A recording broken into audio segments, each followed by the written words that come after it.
프랑스는 오히려 청정 문제라. 네, 죽었는데 한국 사람 제한도 안 하고 그런 문제죠. 프랑스가 청정이고.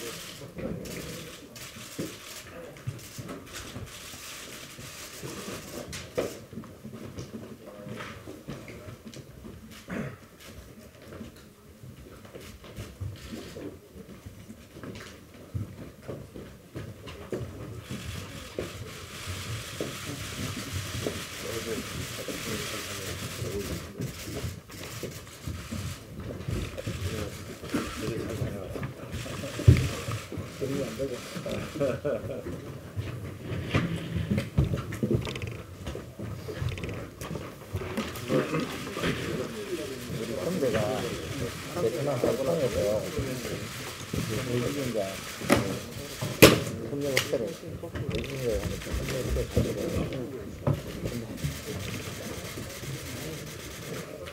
직원들이 한 500명 되거든.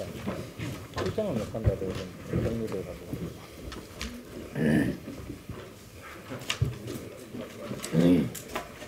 2월 28일 원내대책회의 시작하겠습니다.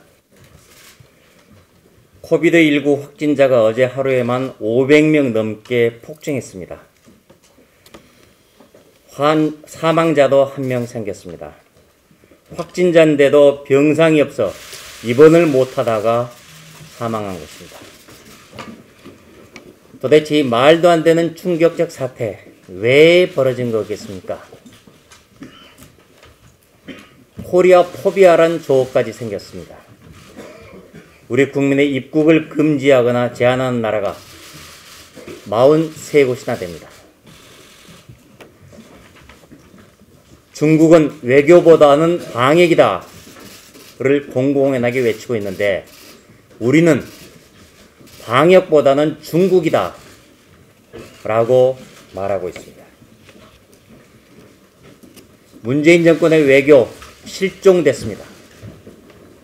외교부 장관이 한가하게 유럽을 돌아다니다가 망신당하는 것이 그것을 웅변합니다. 외국에서 우리 국민을 보호하기 위한 대한민국의 외교력 실종됐습니다. 보건복지부 장관도 무능하고 외교부 장관도 그 무능을 드러냈습니다. 그런데도 문재인 대통령은 그들에게 책임 윤리를 묻지 않고 있습니다. 대통령이 무능하니 장관들을 무능하다고 문책할 면목이 없어서 그런가 봅니다.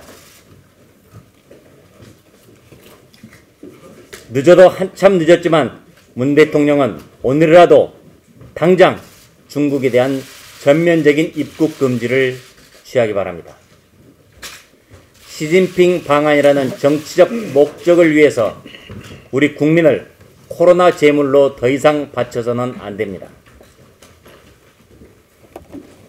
그리고 대구를 특별재난지역으로 신속히 지정해서 그야말로 특단의 대책을 취하십시오. 현재 대구의 의료 시스템은 붕괴 직전입니다. 병상, 의료 장비, 의료진 모두 한계 상황에 다다랐습니다. 국가의 모든 의료 자원들을 총동원해서 대구의 의료 시스템을 지켜내야 합니다. 만약 대구의 의료 시스템이 붕괴되면 그 여파는 즉각 대한민국 전체로 미칠 수밖에 없습니다.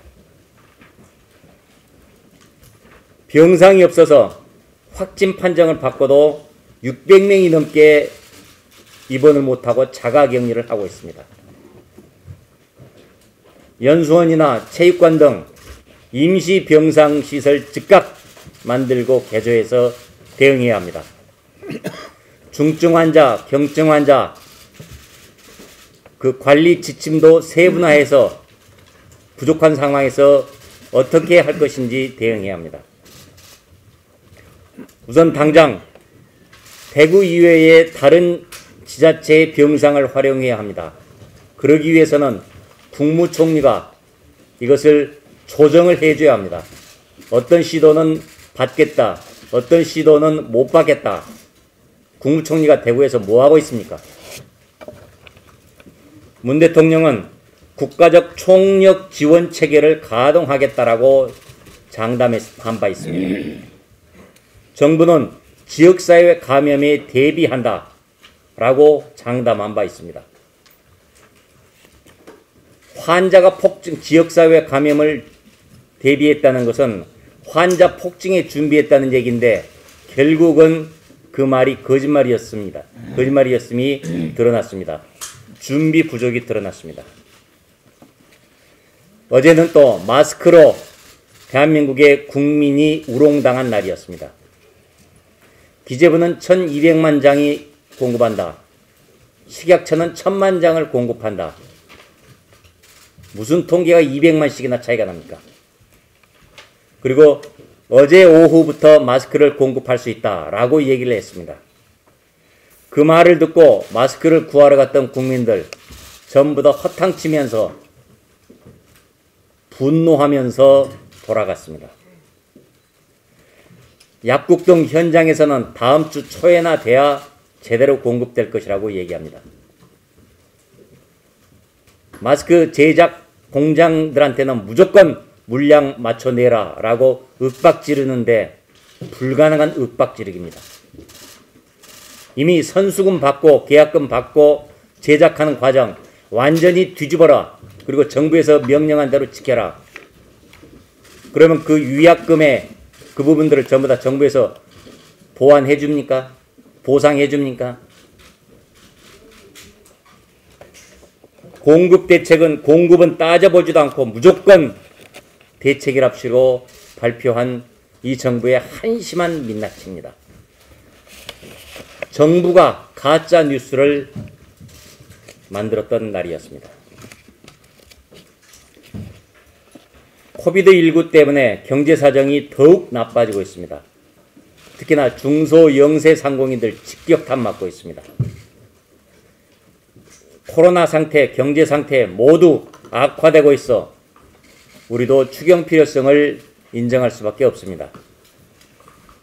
그러나 재정 집행 순서는 기정예산, 예비비, 추경 이렇게 됩니다. 그리고 또한 이번 추경을 편성하면서 엉뚱한 것 4월 총선용 선심성 예산 끼워 넣어서는 안 됩니다. 이번 코로나 사태와 관련된 것으로 국한해야 합니다. 정부는 추경안 치밀하게 편성해야만 합니다. 특히 소상공인에 대한 세금 감면, 납부 유예, 금융 지원 등 다양한 대책들을 내서 소상공인들 지원해야만 합니다. 우리 당은 관이가세자 적용 기준금액 4,800만 원을 1억 원으로 올려야 한다고 올리겠다고 발표했습니다. 정부는 적극 검토해야 합니다. 또 우리는 부가세를 금년 상반기 6개월에 한해서 면제할 것도 제안합니다. 오늘 문 대통령과 여야 대표들이 국회에서 만납니다. 이 자리에서 코로나 사태 초기 종식을 위한 다양한 방안이 허심탄회하게 논의되길 바랍니다. 문 대통령은 우리 당 황교안 대표 등의 의견을 경청해서 우리 경제 체질을 완전히 바꾸는 새로운 경제 정책을 채택하는 방안 심각하게 검토해 주기 바랍니다. 그리고 코비드19 사태가 악화된 것과 관련해 국민께 죄송하다는 한 말씀 반드시 해야 합니다. 중국에 대해서도 전면 입국 제한 조치 취하겠다는 뜻도 반드시 밝히시기 바랍니다. 하나만 더 말씀드리겠습니다. 최근 한전이 완도와 제주 구간 해저 케이블 건설 사업에서 중국 업체들을 참여시키는 방안을 검토하고 있습니다. 그러나 중국 업체 절대 참여시켜서는 안 됩니다. 전력망은 국가의 핵심 인프라입니다. 그래서 모든 선진국들이 자국 기업 우선 정책을 시행하고 있습니다. 중국 제품은 기술력 때문에 선진국 시장에 침투하지 못하고 있습니다. 더군다나 중국 정부는 한국의 중국 진출은 완벽히 차단하고 있습니다. 그런 상황에서 우리가 전력시장을 중국한테 열어주겠다는 것입니다. 이것은 문재인 정권이 국가를 파괴하는 탈원전 정책으로 한전이 막대한 적자를 기록했습니다. 그 한전은 이 적자를 메꾸고 재정 부담을 덜기 위해서 싼값의 중국산 제품을 선택하고자 하는 것입니다.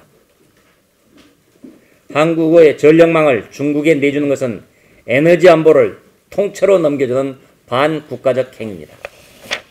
이상입니다.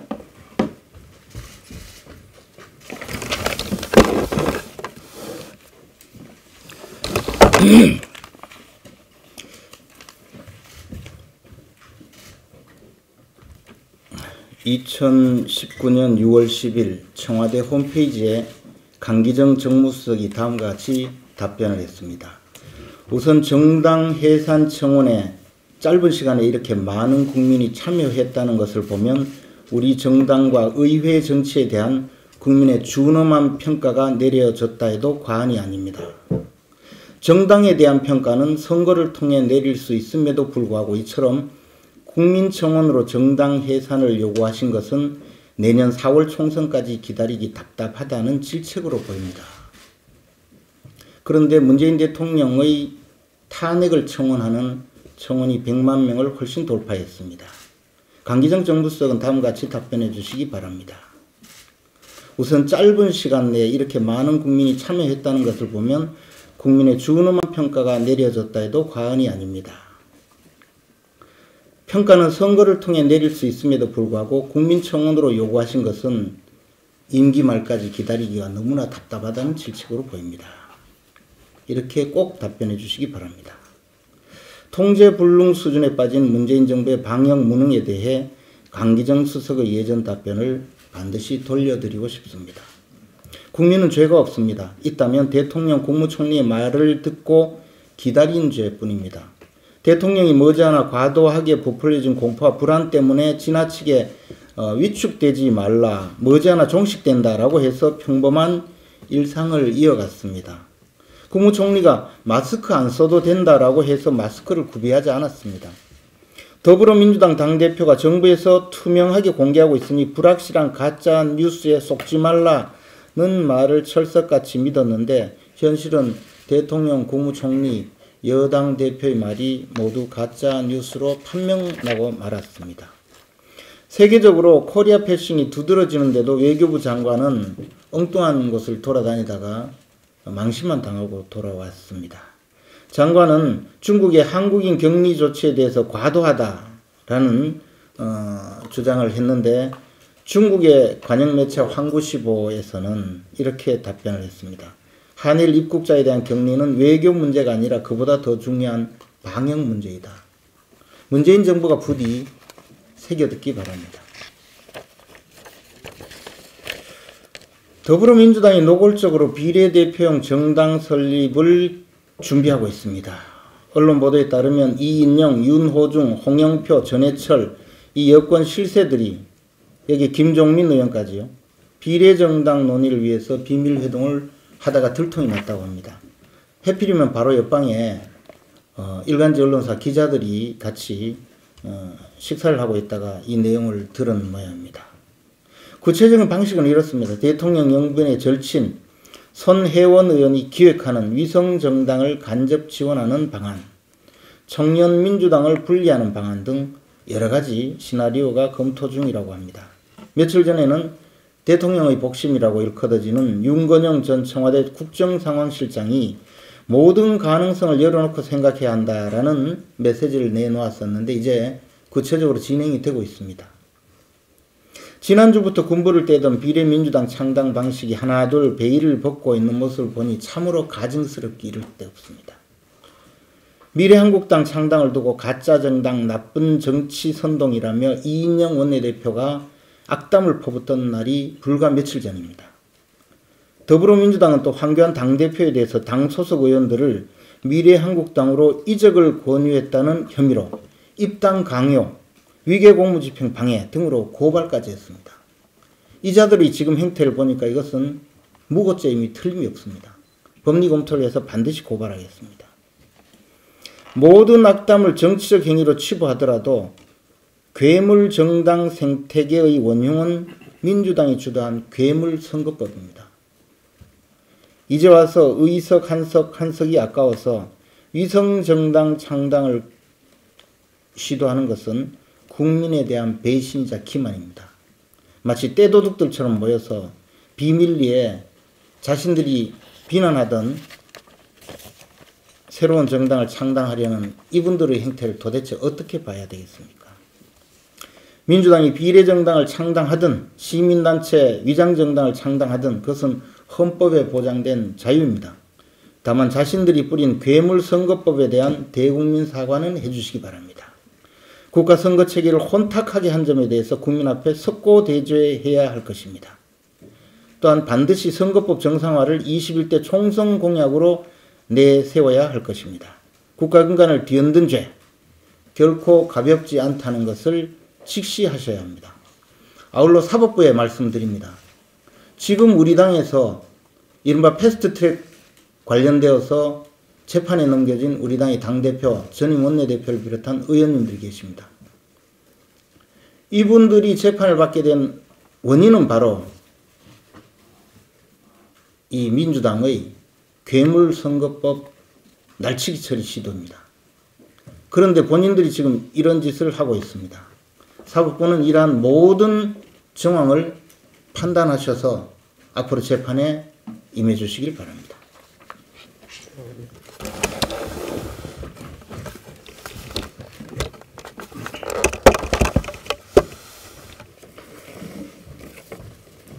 오늘 또 방역 현장에서 사투를 벌이시는 보건의료진과 국민 여러분들께 참으로 노고가 많으시다는 위로 격려 말씀을 먼저 드립니다.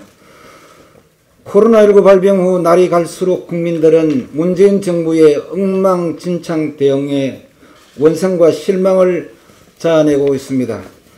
우리 미래통합당은 코로나19가 발병하자마자 중국에서 오는 사람들에 대해 입국 금지 조치 등 강력한 대응이 필요하다고 지속적인 주장을 해왔었고, 전문가인 대한의사협회는 무려 6차례에 걸친 기자회견을 통해 중국발 입국자를 차단해야 한다고 경고했으나 정부는 이를 무시했습니다. 부모님의 안부를 묻기 위해 무난하여도 방문을 열어보지 못한 채 마당에서 말로만 인사를 드리는 초유의 재해 현장입니다. 큰소리 치던 사람들 이제는 남의 탓만 하기에 바쁩니다. 세계가 우리나라를 코리아를 코로나로 부른다니 통탄의 끝이 없습니다. 문재인 대통령은 안전 때문에 눈물 짓는 국민이 다시는 없도록 하겠다고 얘기했습니다. 그런데 지금 많은 국민들이 안전 때문에 눈물 짓고 있습니다. 상황이 이러하다면 당연히 대통령은 눈물 짓고 있는 국민들께 대국민 사과를 먼저 하는 것이 옳다고 생각됩니다. 제발 말로만 하지 말아주시기를 바랍니다.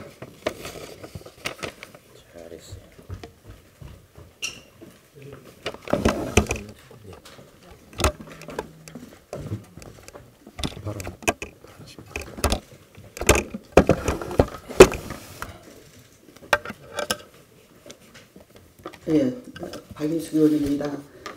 지금 매우 비상 상황이고 아마 전 세계 팬데믹으로 가고 있는 것 같습니다. 의료 마비가 현실이 되었고 안보 마비, 치안 마비도 우려됩니다. 이 악몽이 언제 끝날지 아무도 모릅니다. 이 재앙을 키운 원인은 이 피할 수 없이 다가오는 과학 현상에 대해서 문재인 정부의 고집스러운 반복된 잘못된 책입니다. 저희 발언 요지를 두 가지로 말씀드리겠습니다. 먼저 보건복지부 박능우 장관의 너무나도 틀린 주장과 거짓말들을 반박하는데 그 사실관계를 바로잡아야 하기 때문에 제가 발언합니다. 또 하나는 지금 대구 경북 주민의 고통이 너무 심한데 이를 집중적으로 빨리 해결해야 한다는 말씀을 드립니다. 먼저 박능우 장관의 첫 번째 거짓말, 감염학회가 중국으로부터 입국을 전면 막아야 한다는 주장을 하지 않았다. 새빨간 거짓말입니다. 감염학회 등등 여러 학회뿐만 아니라 의협에서 7차례나 이미 막아야 된다고 얘기를 했고 똑같은 주장을 했습니다. 완전한 거짓말이고 박무부 장관의 두 번째 거짓말은 입국 금지를 하지 않는 것은 질본의 요구대로 한 것이다. 이것도 사실이 아닙니다. 정은경 질본 본부장이 전에 기자 브리핑에서 해외 감염원이 안 들어오는 것이 좋겠으나 여러 여건상 그렇게 하기 어려운 부분이 있는 것 같다 라고 하면서 막고 싶은데 말꼬리를 얼버무린 적이 있습니다. 아마 어딘가에 눈치를 보는 것 같은 것으로 제가 짐작을 했습니다. 세 번째 틀린 발언은 중국 사람들보다 우리나라 사람들이 더 많이 퍼뜨렸다. 코로나 확산은 중국에서 온 한국인들이 감염원을 가지고 왔기 때문이다. 증상도 기침도 없는 한국인이 중국에서 감염을 가지고 왔다. 중국인 입국 제한보다 국내 신규 환자를 막는 데 역량을 집중해야 한다. 이런 주장을 무려 3번이나 했습니다. 그리고 마침 어제 중국 학자 중난산 원사도 이 원사도 코로나19의 발원지가 중국이 아닐 수도 있다는 주장을 하여서 매우 우려스럽고 놀라운 발언을 하였습니다. 우리나라 장관이 왜 이런 엉터리 발언을 하게 됐나 제가 그 배경을 한번 살펴봤습니다. 1번 확진자가 보고된 1월 20일부터 31번 확진자가 보고된 2월 18일까지 한 달 동안 확진자 31명의 국적은 중국인 6명, 한국인 25명입니다. 그래서 단순 계산을 해보면 6대 25로 한국인이 훨씬 많으니까 이런 말을 한 모양인데 이건 너무 단순하고 무식한 발상입니다. 그 당시 매일 중국인이 하루에 10,000명, 20,000명 정도 들어오다가 점차 5,000명 정도로 줄었다고 하는데 우리 내국인들은 그 행선지 동선을 알 수 있고 추적 관찰이 가능하니까 잘 발견이 되고 진단이 되니까 초기 확진자들 대부분이 우리 국민이었습니다. 그렇지만 지금 많은 논문에서 확인이 되고 있지만 무증상 또는 경증 중국인 감염자들이 별로 아프지 않죠. 사람들은 우리나라 관광을 와서 많이 돌아다니다가 며칠 후 자기네 나라로 중국으로 되돌아갔으면은 그 이후의 상황은 우리가 전혀 알 수 없습니다. 이 바이러스의 특성이 최근 밝혀지고 있는데 종전의 사르스나 메르스와 매우 다르고 아주 독특한 성격을 가졌습니다. 즉 잠복기도 매우 길고 감염 초기 증상이 없거나 아주 경증인 시기의 바이러스를 가장 많이 전파한다는 사실이 속속 밝혀지고 있습니다. 그리고 증상이 나타난 이후부터 엑스레이나 CT에서 폐병변이 보일 때인데 그때쯤이면 이미 바이러스 배출이 감소하기 시작합니다. 따라서 유추해 보면 활발하게 돌아다녔던 중국인의 그 관광객들이나 방문자들이 얼마나 많은 사람들, 특히 후베이성이 폐쇄되기 전에 거기서 온 사람들 중에 얼마나 많은 수가 감염된 상태로 이 바이러스를 우리나라에 전파하고 갔는지 아무도 모릅니다. 따라서 장관이 이런 객관적인 증거 없이 단정적으로 우리 국민에게 책임을 전가하는 발언을 한다는 것은 굉장히 잘못되고 나쁜 발언입니다. 장관의 4번째 틀린 발언을 말씀드리겠습니다.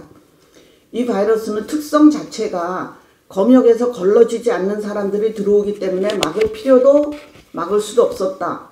이런 발언을 했습니다. 이 발언은 반은 맞고 반은 틀렸습니다. 검역에서 걸러지지 않는 사람이 들어오기 때문에 막을 수 없었다. 팩트는 맞지만 그럼 막을 필요가 없었다? 이거는 완전히 잘못된 발언입니다. 그러니까 우리가 주장했던 대로 아예 원천부터 막아야 한다는 얘기인데 완전히 앞뒤가 안 맞는 말씀입니다. 지금 다른 나라가 코리아 패싱하면서 우리나라 국민들께 하고 있는 것이 바로 이 방법입니다. 막을 수 없기 때문에 막는다. 못 들어오게 한다. 바로 그것을 우리가 지금 거꾸로 당하고 있는 것입니다. 5번째 틀린 말. 하루 2,000명을 어떻게 다 격리 수용하냐? 불가능하다. 그것도 맞는 말입니다. 그러니까 애초에 막아야지. 예? 격리 수용하기 어려우니까 문을 활짝 열어놓고 환영하자. 이게 이 정부가 한 일입니다. 이게 말이 됩니까? 그리고 2,000명은 안 되고 3만 명 유학생은 가능합니까? 지금 교육부에서 대학에 그거를 강요하고 있습니다. 유학생 관리에 42억의 예산을 붓는다고 합니다. 교육부 장관이 2월 23일 브리핑에서 중국 유학생 보호에 최선을 다하겠다. 이런 발언을 했고 또 대학병원 의료진을 숙소에 파견해서 관리하겠다. 라고 공언하였습니다. 지금 의심 환자만 6만 명이 넘습니다. 이 사람들 관리를 어찌하려고 또 유학생 3만 명을 여기다 6 더하기 9만 명의 의심 환자, 의심 사람들을 어떻게 관리하려고 유학생들을 안 맡고 있고 이렇게 고집을 부리고 중국 유학생이 우리 국민보다 더 우선이죠. 유학생이 입국하면 공항에 전용 셔틀을 가지고 가서 모셔와서 2주간 격리하라고 대학에 강요하고 있습니다. 갑자기 다인실 기숙사도 1인실로 만들어주고 이도 안 되면 비싼 캠핑카도 마련해주고 우리도 타본 적이 없는 비싼 캠핑카를 다 마련했습니다. 도시락과 간식도 주고 넷플릭스 깔아주고 이렇게 하고 있습니다. 그런데 지금 우리나라 국민이 외국에서 입국금지 당하고 졸지에 격리돼서 어떤 시설에서 어떤 대접을 받고 있는지 정부는 알고는 있습니까? 말이 안 되는 정부입니다. 이제 다른 주제를 짧게 말씀드리겠습니다. 지금 대구 현장은 극도의 혼란과 공포 그 자체입니다. 저도 가보고 싶지만 도움도 안 되고 오히려 민폐만 끼칠 것 같아서 못 가고 있습니다. 방호복이 없어서 일반 수술복을 입으라고 합니다. 의료진 보호를 이렇게 하면 누가 우리 국민을 보호합니까? 의료진의 피로가 극도로 누적되고 있고 근무 환경은 매우 열악합니다. 그럼에도 불구하고 수백 명, 한 보도에만 490명의 의료인이 대구 경북 지역으로 달려갔습니다. 너무 고마운 일이고 이들의 희생과 헌신을 잊어서는 안 됩니다.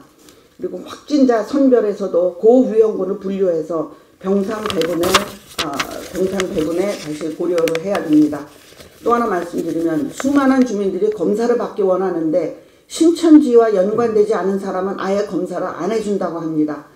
신천지와 상관없는 검사가 필요한 주민들이 검사라도 받게 해줘야 됩니다. 이들이 피눈물을 흘리고 있습니다.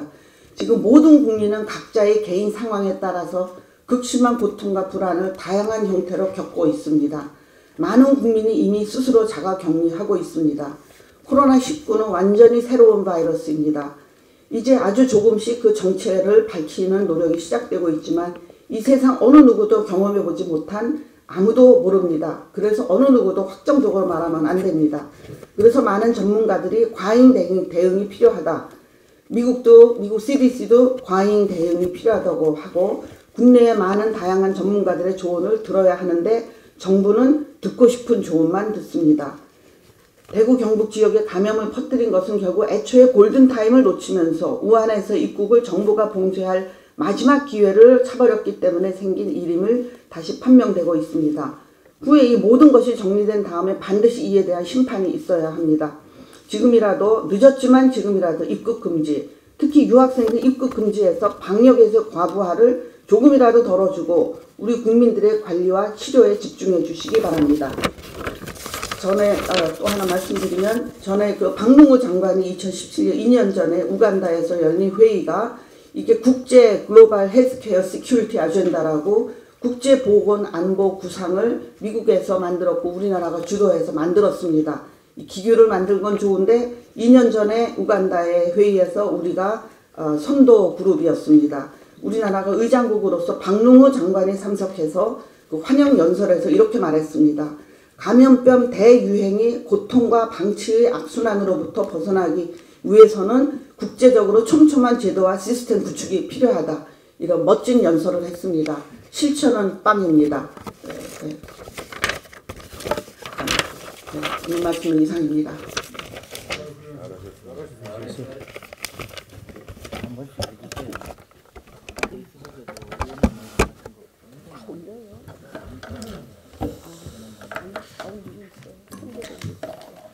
예, 정부에게 강력히 다시 말씀드립니다. 생색만 내지 말고 문제의 본질을 제대로 파악해서 제대로 대응하시기 바랍니다. 어제 27일 날 제3차 우한 교민 수용시설인 이천시 장호원의 국방어학원에서 우한 교민 3차 수용됐던 분들이 어제 퇴소를 했습니다. 무사히 147명 전원이 큰 문제 없이 건강하게 퇴소하는 모습을 지켜봤습니다. 참 다행이었습니다. 그 자리에는 진영 행안부 장관이 같이 해주시고 또 우리 지역의 많은 단체장님들 함께해서 그분들을 따뜻한 환송을 해줬습니다. 하지만 어제 그 시간에 이천에서는 또 2명의 코로나 확진자가 발생했습니다. 처음 우리 12일 날 우한 교민 입소를 하셨습니다. 그 후로 열흘이 지난 22일 날 바로 그 격리시설 인근 2km도 안 되는 지점에서 확진자가 발생했습니다. 철통 보호를 하고 많은 시민들과 공직자들이 고생하면서 우한 교민들은 잘 보호했지만 정작 바로 그 인근 주민들은 보호하지 못했습니다. 22일 날 최초로 확진자가 발생한 이래 어제 바로 우한 3차 교민들이 퇴소하는 그날 바로 또 인근 지역에서 우리 지역 내에서 2명의 확진자가 발생해서 총 6명의 확진자가 지금 이천시에서 발생했습니다. 자, 이것을 뭘 말해줍니까? 바로 문제의 본질을 너무 몰라도 너무 몰랐습니다. 중국에서 들어오는 우한 교민만이 전부가 아니지 않습니까? 우리 국내의 국민들, 이 방역체계로부터 사각지대로부터 우리가 많은 또 이런 희생을 당하는 현실, 이거 어떻게 해석하시겠습니까? 처음 입소 이후에 직후에 우리 국무총리도 나타나시고 행자부 장관 그리고 경기도지사 각 부처 고위 관료들이 우리 지역을 찾아서 너무 걱정하지 마시라 그러면서 시장을 돌면서 정상적인 경제활동을 독려했습니다. 근데 결과가 뭡니까? 문제의 본질을 너무 몰랐습니다. 주변에 제대로 된 방역체계 가동을 했어야죠. 바로 그 직후부터 많은 시민들이 아우성이었습니다. 마스크 좀 구해달라. 마스크 최우선 보내온다고 한 것들이 정작으로 일반 시민에게 돌아가지 못하고 꼭 필요한 시설에게조차도 정량 적기 공급이 안 되고 있었습니다. 그러다가 이 사태를 맞이했습니다. 제발 정신 차리십시오. 지금 마스크 공급을 두고 말이 많습니다. 지금 정부가 지금 해야 될 것은 이렇게 마스크가 부족할 때는 마스크를 그야말로 비상전략물자로 지정을 해서 모든 비상생산 시스템 구축하고 공급, 배분 과정에서 문제가 없는지 점검해서 필요한 것에 적기 공급하도록 국가적 역량을 총 집중해야 됩니다. 말로만 하면 안 됩니다. 다시 한번 경고합니다. 요즘 임대료, 착한 임대료니 임대료 낮춰주는 분들 도와주겠다. 시장이 할 수 있는 건 시장에 맡기라고 제가 거듭 말씀드렸습니다. 알아서 임대 안 나가면 주인들이 싸게 내놓거나 공짜로 빌려줍니다. 정부는 그런 데 나서서 괜히 생색나게 하기보다 국민들의 아우성치는 이 방역 현장에서 제대로 국민들에게 마스크 하나 제대로 정량 공급할 수 있도록 모든 국가적 역량을 집중해 주시기를 다시 한번 간곡히 호소합니다. 이상입니다.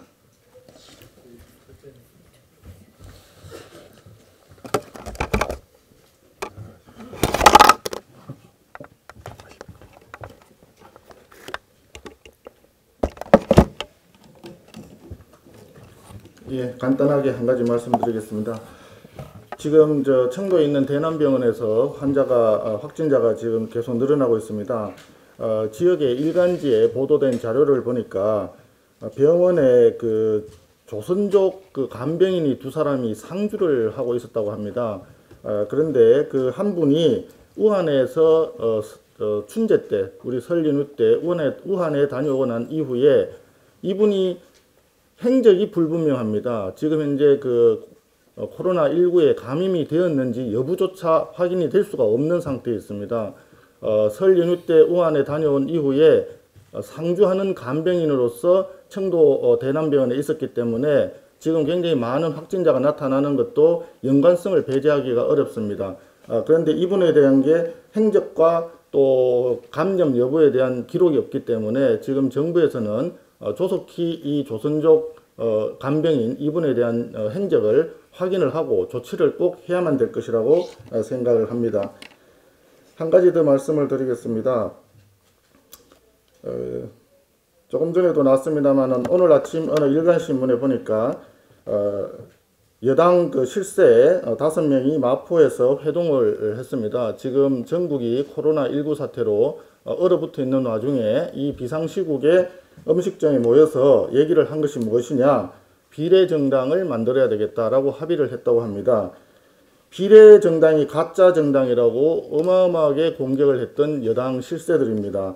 또 전체적으로 봤을 때 그 4+1이라고 하는 가짜 불법 합의체들 결사체를 만들어 가지고 날치기로 선거법을 통과를 시켰습니다. 그분들의 대화 속에 선거법 자체가 잘못되었다는 것을 스스로 자인하는 그런 표현도 포함이 되어 있습니다.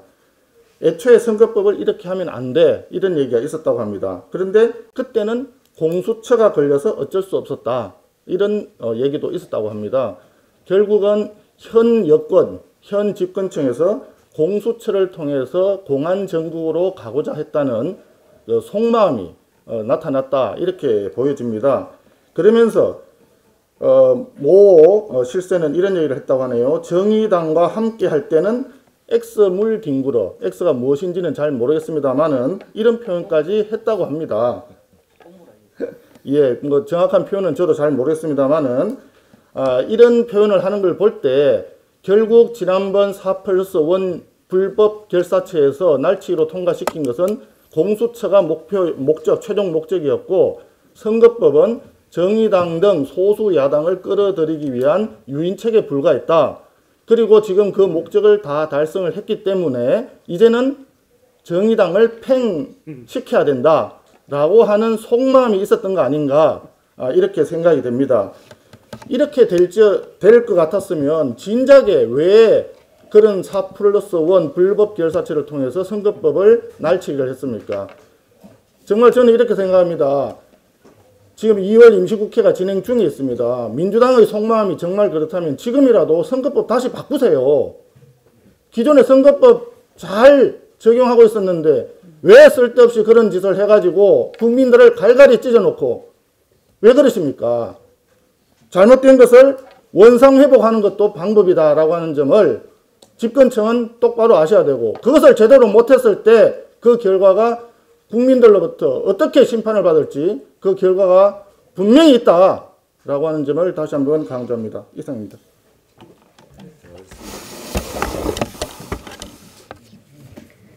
예, 이낙연 후보자는 24일 메르스, 강원도 산불, 태풍 미탁 등에 안정적으로 대처한 안전 총리 경험을 바탕으로 우한 코로나 사태를 반드시 극복할 것이라고 했습니다. 이 후보자는 재난 안전관리에 실패한 경험을 국민들과 다르게 기억하는 것으로 보입니다. 총리 재임 시절 그는 접촉자들을 수용할 감염병 전문병원 논의가 재점화되었으나 진척이 없었고, 국립검역소 인력 부족도 지적되었으나 현재까지 턱없이 부족한 실정입니다. 강원도 산불은 2019년 4월 4일 발생해 도민에게 깊은 상처를 남겼습니다. 고성, 속초, 강릉을 타고 확대된 산불은 발생 이틀 만에 여의도 면적의 10배가 넘는 2,832헥타르 지역을 잿더미로 만들었습니다. 천여 명의 이재민가 주택 640동이 소실돼 큰 상처를 남겼고, 주민들은 보상을 받지 못해 스스로 소송에 나서고 있는 현실입니다. 태풍 미탁은 2019년 10월 경상북도의 21개 시군의 주택 1,800여 채를 파손 또는 물에 수장시켰고, 복구사업비 추정액만 6천억이 넘었습니다. 수많은 이재민가 가족들을 추운 컨테이너 박스로 내몰은 이런 상황이었습니다. 이런 일련의 재난 대응 실패에 책임을 두고 이 후보자는 책임을 인정하지는 못할 망정 안전 총리 경험을 자부하고 있는 모습이 참으로 부끄럽습니다. 후보자는 총리 시절 감염병 전문병원을 단 한 곳도 마련하지 못했습니다. 감염병 대응에 필요한 의료 인력 관리나 병상 확보, 의료 물품 비축 계획도 세우지 않았습니다. 이 후보자의 명언 중 안전은 어릴 때부터 몸에 익혀야 한다는 말이 있습니다. 맞습니다. 이 말처럼 감염병 대응 태세를 재임 시절에 한 번이라도 점검했다면 이번 코로나 사태는 조기에 막을 수 있었지 않았겠습니까? 전문병원과 충분한 병상, 마스크 이 중 하나라도 갖췄다면 사태는 최소화되었을 것입니다. 이낙연 후보자는 이번 코로나 사태에 대해 일말의 책임을 느낀다면 먼저 국민께 사죄하는 것이 도리일 것입니다. 재난 대응에 실패한 이 후보자가 안전총리로서 자부심을 드러내는 것은 스스로에게 내리는 자기 체면에 불과하다고 봅니다. 이 후보자에게 충고합니다. 정치는 약을 파는 직업이 아닙니다. 병을 예방할 대책을 마련하는 직업이라고 생각합니다. 코로나 사태에 맞서 의료 인력과 물품, 병상 확보 제때 못한 책임, 아마 이 후보자가 가장 잘 알고 있을 것이라 생각됩니다. 이상입니다.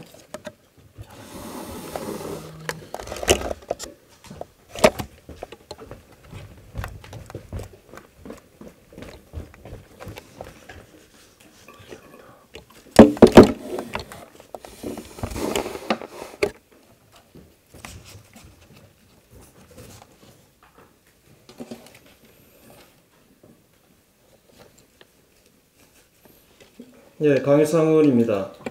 앞에 놓인 사진은 주 필리핀 한국 대사관 홈페이지 공지사항란입니다.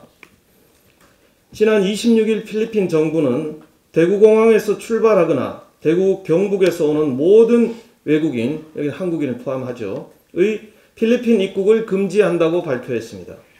외교부는 바로 당일 주 필리핀 대한민국 대사관 홈페이지 공지사항란에 필리핀 정부의 발표와 함께 다음과 같은 내용을 기재했습니다. 그 내용은 다음과 같습니다. 현재는 26일 오후 5시입니다. 현재까지 필리핀을 방문하는 한국 관광객의 대구, 경북 방문 또는 거주 여부를 어떻게 확인하는지에 대한 이민청, 필리핀 이민청이겠죠. 필리핀 이민청의 입국 심사 방침이 공지된 바는 없습니다. 다만 1차적으로 한국에서 항공권 발권 과정 중 심사가 이루어질 수 있으며 만일의 사태를 대비하기 위하여 본인이 대구 경북 지역 거주자가 아님을 증명하는 서류 괄호 열고 영문 주민등록 등본 등 괄호 닫고,을 지참하기를 권고드립니다. 입국 심사와 관련 추가로 확인되는 즉시 공지하도록 하겠습니다. 이렇게 외교부가 아예 대놓고 필리핀 입국을 원하는 우리 국민들에게 대구 경북 거주가 아님을 증명하는 영문 서류를 지참해야 한다는 권고를 이렇게 공지를 한 것입니다. 외교부의 이런 공지의 의도를 전혀 이해 못하는 바는 아닙니다만, 세계 곳곳에서 한국인 입국 금지 조치가 나오고 있는 상황에서 외교부는 최소한 한국인 입국 심사 시 필요한 서류 및 절차 등을 명확히 확인했어야 합니다.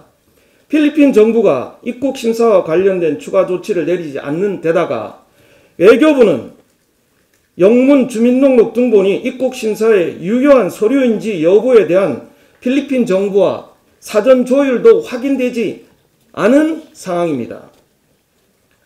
그럼에도 불구하고 외교부가 먼저 호들갑을 떨며 우리 국민의 대구 경북 거주 여부 영문 증명까지 지참하라고 공지한 것은 그야말로 과잉 행정이자 굴욕적 외교 수치입니다. 베트남의 경우 서울이 거주지로 명기된 영문 주민등록 초본을 준비해 가도 베트남 당국을 이를 인정해 주지 않고 있습니다. 오늘 아침 보도된 대로 베트남 당국이 대구 경북 출생자까지 입국을 막는 것에 대해서 주민등록 번호에 따라서 외교부는 이렇게 답했습니다. 14일 이내 대구 경북 지역 방문자만 입국을 금지하는 것으로 알고 있는데 상황을 확인해 보겠다. 이런 한심한 답변이 왔습니다. 일본 또한 대구 경북을 방문한 자의 입국 제한 조치를 내렸지만 서류 지참 여부는 확인되지 않고 있습니다. 정부는 코로나 확진 환자가 나온 지 보름여 만인 지난 2월 4일 중국 후베이 성에서 입국하는 외국인 입국 제한 조치를 한 바 있습니다. 하지만 중국 현지에서 항공권 발권 시 후베이 성 방문 여부 질문과 우리나라 검역소의 건강 상태 질문서 진술에만 의존해 입국자를 선별하면서 실효성이 떨어진다는 지적이 있어 왔습니다. 중국에서 우리나라로 입국하는 중국인과 외국인에 대해서는 느슨한 잣대를 적용하면서 정작 외교부는 우리 국민이 외국으로 입국하는 절차에 대해서는 저자세를 취하며 깐깐한 기준을 권고하고 있는 것입니다. 외교부는 조속히 국민들에게 한국인 입국 금지 국가들의 조치에 대한 명확한 기준을 제시해 우리 국민들이 불이익을 당하지 않도록 해야 할 것이며 세계 곳곳에서 일어나는 한국인 입국 통제에 강력 항의하고 대책 마련에 나설 것을 촉구합니다. 조금 전에 말씀이 있었습니다마는 강경화 외교부 장관이 지난 25일 중국 일부 도시의 한국인 입국자 강제 격리 조치에 과도하다고 항의하자 중국 관영 항구시보는 27일 사설을 통해 한국인 입국자 강제 격리 조치는 외교와 무관한 방역 조치라고 적반하장격으로 반박했습니다. 중국이 적반하장격으로 나와도 속수무책인 것이 문재인 정부 외교의 참담한 현실입니다. 문재인 대통령은 강경화 외교부 장관을 즉각 경질해야 합니다. 이상입니다.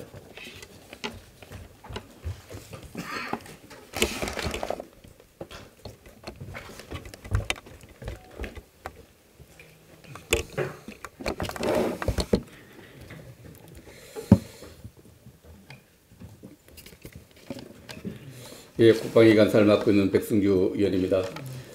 먼저 신재철 우리 당 원내대표께서 박능우 장관의 사퇴를 요구했습니다. 저는 사퇴는 사치하다고 생각합니다. 즉각 해임하십시오. 국민들은 박능우 장관이 지금 중국 인민공화국 장관인지 대한민국 장관인지를 의심하고 있습니다. 지금 박능우 장관이 이러하게 계속 거짓말을 하고 박인숙 의원이 지적했는데 여러 가지 차원에서 거짓말을 하고 이러한 정책 결정을 하고 이런 발언을 하는 것은 단순한 실수라기보다는 국민 건강을 책임진 장관이 쓸데없이 한중 관계 이런 국민 건강보다는 한중 관계 이런 데 신경을 써서 이런 발언이 나왔지 않나 생각을 합니다. 즉각 사퇴보다는 즉각 해임해야 된다고 생각을 합니다. 청와대 탄핵 청원이 오늘 아침 통계로 120만 명을 넘었었습니다. 여기서 무엇을 말하느냐 하면은 국민들이 이 코로나 사태에 대해서 천재지변으로 생각하지 않고 인재난, 지도자난, 정부가 만든 난으로 생각하고 있다는 겁니다. 마스크 구입 현장을 제가 어제 갔다 왔습니다. 경상북 구미시에 마스크를 공급 농협에서 판매한다고 하길래 2시에 판매를 시작해서 가서 2시 6분쯤 가니까 번호표를 알아주는데 제가 306번째 봤는데 300번에 잘렸습니다. 한 봉지에 2장씩에서 3장씩에서 2봉지 파는데 4,500원. 여기서 300명만 하고 이 전쟁 났을 때 피난민 줄 서도 있어요. 줄 서서 그걸 쭉 구입하는데 많이 사가지도 못하고 또 줄 섰다가 돌아가고 줄 서 돌아가는 그 모습을 보고 이게 인재로 생각을 안 할 수가 없잖아요. 대한민국 정부가 국민에게 필요한 마스크를 필요한 시간에 공급도 못하고 물량 조절도 못한다면 이게 어떻게 천재지변으로 변명할 수 있어요. 인재죠. 총체적인 대응 실패라고 볼 수밖에 없습니다. 정부는 지금이라도 그리고 시민들이 많은 이야기를 합니다. 하루에 1,200만 장 생산하고 300만 장을 외국에 수출한다는데 이 정부가 무기인 방조 지원하고 있지 않느냐. 분통을 터뜨리고 있어요. 정부는 추경하지 말고 돈 타령하지 말고 예산 타령하지 말고 국회 핑계 책임 전가하지 말고 당장 이 수급 상황을 고려해서 구입을 해서 특히 확산 의심 지역에는 정부가 직접 행정조직, 통관조직을 통해서 필요량을 공급하는 획기적인 조치를 통해서 마스크를 필요할 때 구매해서 사용할 수 없는 이런 나라가 되어서 되겠습니까? 이걸 당장 여기에 조치를 취해 줄 것을 부탁을 드립니다. 국방부 차원에 말씀드리겠습니다. 국내에 확진 환자가 26명으로 늘어났습니다. 적은 숫자가 아닙니다. 이 확진 환자의 숫자는 경기도 전체 확진자의 한 절반 수준 정도 된다고 합니다. 격리를 통해서 최선을 다하고 있겠지만 이 집단 생활을 고려할 때 좀 더 장병의 안전에 확진 확산 방지에 철저히 대응해 줄 것을 부탁을 드리고요. 아울러서 방역 지원과 관련해서 국방부와 중대본이 획기적인 제도 개선을 좀 필요로 합니다. 지금 방역이 필요한데 지역에 확산 지역에 이 절차가 중앙재해대책본부에서 국방부를 요청한 국방부 해당 부대에 가서 방역을 지원하는 이 시스템은 좀 그 부분을 이용하더라도 그 확산 우려 지역에서는 그 인근 지역의 지자체가 바로 인근에 있는 군부대에 요청하면 군부대가 바로 그 모든 화학시설을 이용해서 방지시설을 이용해서 방제를 해서 예방하는 활동에 적극 할 수 있도록 절차를 좀 간소화시키는 그런 노력이 필요하다고 생각을 합니다. 끝으로 이낙연 후보 민주당 선대본부장과 이해창 당대표에게 요구합니다. 비례민주당을 만들기 위해서 5명의 당 실세가 회의를 했다는 것에 대해서 진상을 철저히 국민에게 밝혀야 됩니다. 전 국민이 지금 코로나 전국에 신음하고 있고 극복하려고 노력하고 있는데 총선에 이기기 위해서 비례민주당을 만들기 위한 이런 사실이라면 국민에 대한 엄청난 도전이고요. 또 선거운동, 모든 선거운동을 중단하겠다 한 발언을 정면으로 이것은 속인 겁니다. 국민을 기만한 것입니다. 이낙연 선대본부장 또 이해창 당대표는 5인 회동에 대한 처음과 끝을 국민에게 밝혀야 된다고 생각합니다.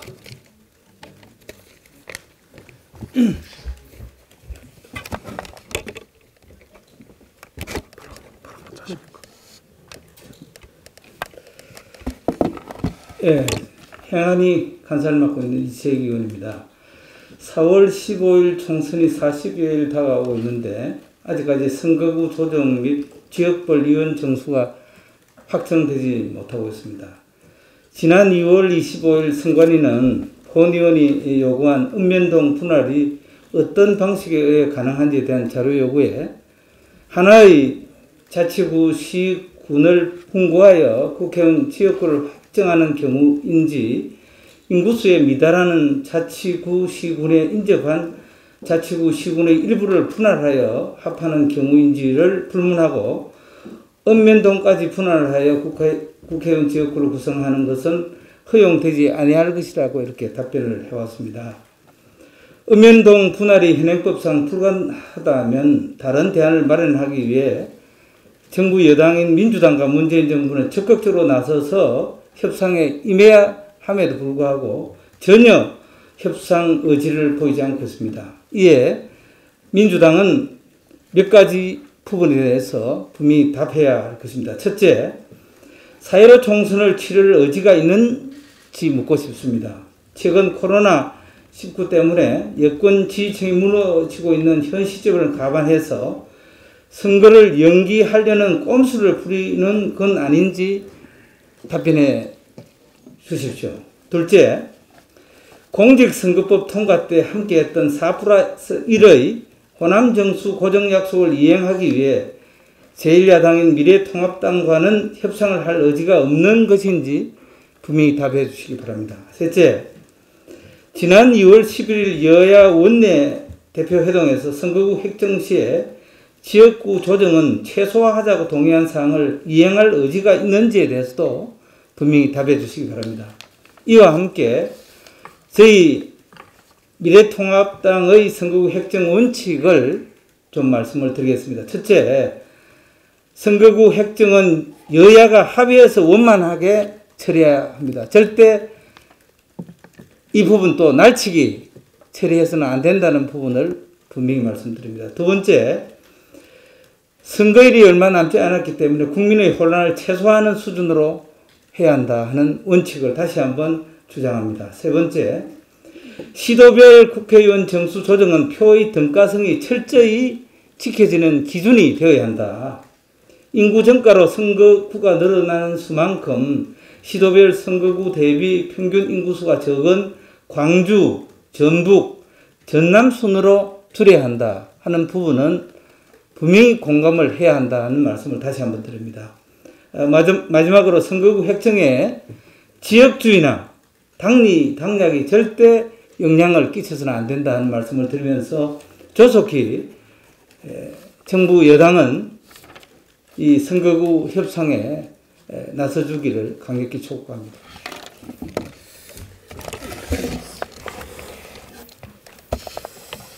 예, 이 코로나에 관해서 대구 현지 이야기를 세 가지 하겠습니다. 결론적으로 요약을 하면은 국가적인 역량이 전혀 결집되지 않고 현장에는 여전히 혼란이 계속되고 있다는 겁니다. 첫 번째, 어제까지 대구에는 마스크 200만 장을 구청과 동사무소와 통장을 통해가 배부를 했습니다. 받는 주민들이 분통을 터뜨립니다.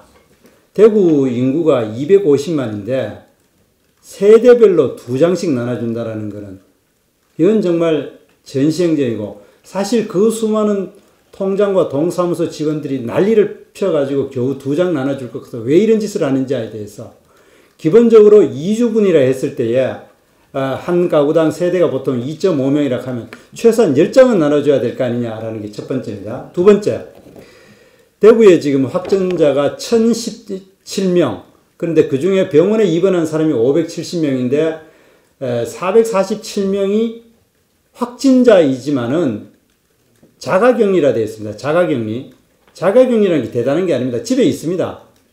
거기에 무슨 간호사가 오는 것도 아니고 의사가 오는 것도 아니고, 그리고 그 사람들이 또 문제가 되고 있는 것은 공동주택, 아파트에 누가 확진자인지 공개를 못하도록 되어 있습니다. 지금 현재 지침상. 그러면은 같은 아파트에 사는 사람들이 위층에 있다는 소문만 흉흉하게 나고, 그리고 그 확진자와 가족이 현실적으로 같은 엘리베이터와 같은 음식물 쓰레기와 일반 쓰레기통을 같이 쓰고 있는 것에 대해서 이 불안감을 어떻게 할 것인지에 대한 어떠한 대책도 없는 겁니다. 자, 그러면은 그 다음 문제는 뭐냐면은 병실을 확보를 해야 되는데, 지금 이 정부는 하기 좋게 선거를 위해서 또 현금 나눠주려고, 빚내가 현금 나눠주려고 긴급 재정명령을 하느니 추가 경정 예산을 하는데, 왜 국가에서는 지금 정세균 총리가 이야기했습니다. 지자체 간의 병상 배분에 대해서 국가가 긴급 명령이 가능하다고 이야기했습니다. 왜 안 합니까? 각 지자체별로 대구에 있는 환자들을 받도록, 그러니까 환자가 못 받으면 일반 환자들이라도 빨리, 일반 수술 환자라든지 다른 환자들에도 빨리 다른 지역으로 옮기면은 그만큼 여유가 날 겁니다. 그렇게 하지 않으면은, 자, 그렇게 해가지고 다른 지역으로 긴급 명령을 내릴 계획을 왜 안 세우는지, 제가 첫 번째 주장은 빨리 국가가 환자 이송에 대한 국가 긴급 명령을 빨리 내리라는 겁니다. 긴급 명령을 내리지 않고 계속해서 대구에서 온 아파트 단지에 확진자와 그 가족들이 같이 있게 하는 것이 얼마나 더 많은 전염을 가져오는지를 여기에 있는 오히려 언론진이나 이런 분들은 대구 현장을 모르니까 그냥 가만히 있는 겁니다. 긴급 명령을 내려야 된다. 그리고 두 번째, 그와 관련해 가지고 대구시장이 건의를 했는 국가시설을 이 어떤 치료나 보호시설로 하자고 하는 것에 대해서 묵묵부답입니다. 대규모 연수원이나 군병원이나 이런 것에 대해서 빨리 이 확진 환자들이나 그 다음 감염 환자들에 대해서 치료소로 빨리 해야 됩니다. 그렇게 하고, 또 한 가지는 지금 병원에 제가 직접 이 전화를 해보고 이야기를 들어보면은 의료진이 엄청나게 부족합니다. 지금 언론에서 자원봉사자들이 구름같이 몰려드는 것처럼 이야기하는데, 그거는 전체 필요 인력에 비해서는 극히 소수고 의료진이 부족합니다. 지금 오는 거는 군 의료진인 군의 간호인력과 군의 군의관들, 젊은 군의관들 몇 명 오는 정도밖에 합니다. 그거 이외에 군 장비에서 의료 마스크, 보호구, 방호복, 이동용 음악기, 산소호흡기 이런 것들이 절대적으로 부족하고, 외부에서 온다 하더라도 현실적으로 이들에 대한 숙소나 교통편이나 거기에 필요한 비용에 대해서 아무런 조치가 없습니다. 또 한 가지는 병원 입장을 이야기하겠습니다. 지난번 메르스 때나 사스 때 같은 경우도 선 병원이 현금을 들여가지고 조치를 하고 사후정산인데 사후정산할 때 이런저런 이유로 다 돈이 깎입니다. 그러니까 병원 측에서 예산을 집중적으로 투입하는 것에 대해서 상당히 걱정을 하고 있습니다. 자기도 현금이 많지도 않을 뿐더러 이 부분에서 정부가 확실히 선 예비비를 얼마를 선 조치를 하고 사후 정산을 하는 방법으로 바꿔야 된다는 것을 이야기를 드립니다. 그 다음 세 번째, 그러면은 지역 방역 소독에 관한 문제가 있는데 이 지금 현재 지역에서는 구청에서도 뭐 일부 분무 소독을 하고 있고 그 다음 일부 자율방범대나 의용소방대나 아파트 단지에서 개개해서 이 소독을 하고 있는데 이 소독약 비용이 너무나 비쌉니다. 이럴 때에 그러다 보니까 소규모고 국지적으로 이루어지기 때문에 이거를 일괄로 국가가 소독제를 투입해가지고 대구 전 지역을 같은 날 동시에 같이 하는 이런 방법으로 해가지고 이걸 해야 되는데 그런 일이 전혀 이루어지고 있지 않습니다. 지금 거기에 총리가 나가 있고 뭐 이래 정부가 이래 많이 나가 있지만은 현실적으로 주민들의 애절하게 바라는 것에 대해서는 어떠한 조치도 일어나고 있지 않다라는 것을 지적하고 그리고 그 근본적인 원인은 말로만이지 국가적인 역량이 결집되지 못하고 있고 국가에서는 어떻게든 선거를 통해 가지고 현금 살포하기 위해서 긴급 재정명령이나 추가 경정 예산을 할 생각이야지 현실적으로 거기에는 물자와 자원과 인력이 전역하지 않는 현실을 제대로 언론기관들이 인식해 주시길 부탁드립니다. 이상입니다. 이원기요.